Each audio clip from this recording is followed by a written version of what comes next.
Hello guys, mag-update ako ngayon ng aking tilapia, yung mga alagang tilapia. So, ito po, pakainin ko ngayong umaga. Kailangan mag-almusal sila. Mayroon din siyang mga malalaking pagkain kasi mayroon din ako ditong alagang pantat. Ayan guys. So, tingnan nyo guys, ay nagsipaglutangan na sila. Ayan. Kakain na yan, yun o, yung malaking galaw ng malaking ng tubig. Pantat yun guys. Ayan guys, ang aking mga tilapia. Ayan, mga ilang buwan lang yan, pwede na yung maulam. Ayan. So may halong pantat yan guys, pero iilan lang. Ayan. Karamihan guys ay tilapia. Ayan, yun na yan guys, oh. Nakita nyo yung pantat. Sana yun, pailalim na.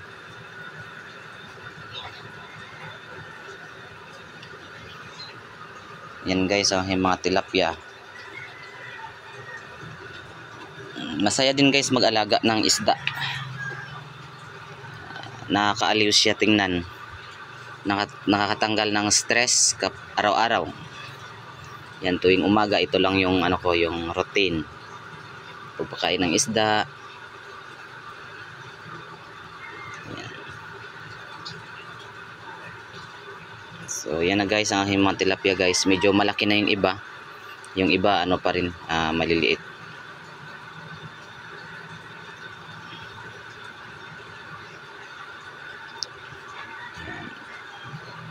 So tingnan nyo guys, nagsipaglutangan na sila, kumakain na sila.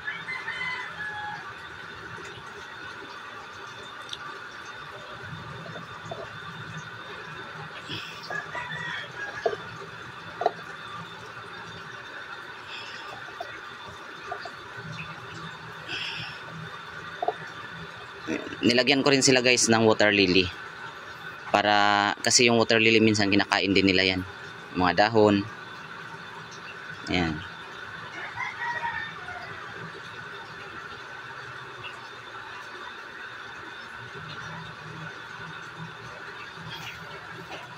Ayan guys, i-zoom ko guys. Para makita nyo talaga. Ayan. Ayan guys ang aking mga tilapia. Ayun. Ayan, medyo malaki na guys. Hindi pa ako nakabili ng pagkain ng tilapia kasi yung tilapia mayroon talaga siyang sariling pagkain. Itong pagkain na binigay ko ay mga pagkain to ng mga ornamental fish. Yung pellet yung PO1 yung pino. Tapos ito yung koi food itong iba. Hindi pa dumating ang order ko guys na pagkain ng tilapia.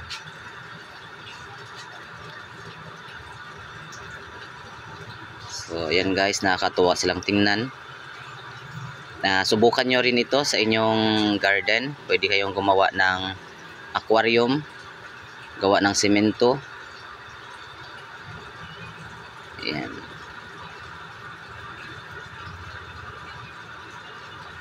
So kung mapansin nyo guys, medyo green ang tubig. Sinadya ko talaga para paglaki nila, mangitlog lang sila at hindi agad-agad kasi ang mga koi ko nakaraan ay buntis, pero nangitlog na pala siya, hindi ko napansin dahil sa sobrang linis ng tubig. Kitang-kita din ng ibang kinakain lang din yung itlog. So dapat pala ay medyo malabo-labo din ang tubig para makalaki din yung mga anak. So ito yan guys. Yan.